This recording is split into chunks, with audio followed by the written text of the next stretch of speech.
nós temos aula de história. E na nossa aula de história de hoje, nós vamos utilizar este livro de história. Você pega a página 8 do livro de história, tá? Vou falar sobre as primeiras vilas do Brasil, capítulo 1. Vamos fazer a leitura.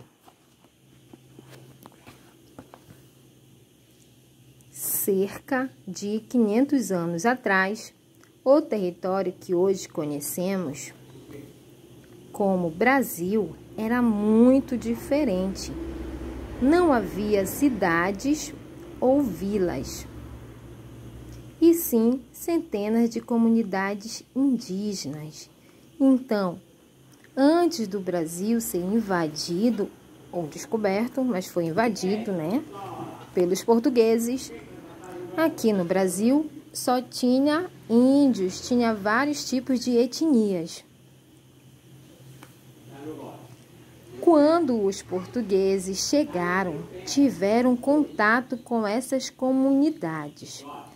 E como será que os indígenas perceberam a chegada dos portugueses? É uma pergunta, né? Como que os indígenas perceberam a chegada dos portugueses? A pintura ao lado é uma representação desse momento. Aqui nós temos um quadro. Esse quadro é de Cândido Portinari. O nome do quadro é Descobrimento. E ele foi feito em 1956. A técnica usada sobre esse quadro foi óleo sobre tela. Aqui você vai analisar essa imagem, tá? E para poder responder as perguntas logo abaixo.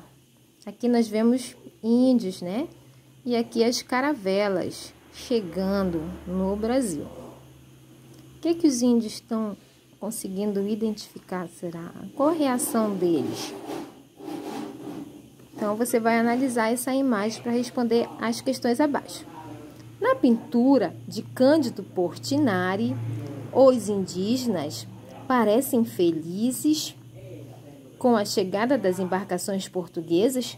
Você vai dizer, eles estão felizes nessa imagem quando eles veem as caravelas chegando? É você que vai responder com a sua percepção, tá?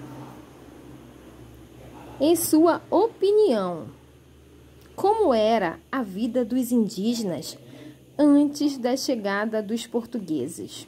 Então, aqui você vai imaginar como os índios viviam no Brasil antes dos portugueses chegarem ao Brasil. E a próxima questão. A organização de vilas e cidades está relacionada ao modo de vida dos indígenas ou dos portugueses? Qual é a sua opinião sobre isso? Então, esse costume das vilas, das cidades, está relacionado a quem? Quem vivia dessa forma? Eram os portugueses ou os indígenas? Você vai dizer qual dos dois que vivia dessa forma, que viviam com vilas organizadas, cidades, e vai escrever por que você acha isso também, tá? Boa atividade. Não esquece, tá? É página 8, no livro de História.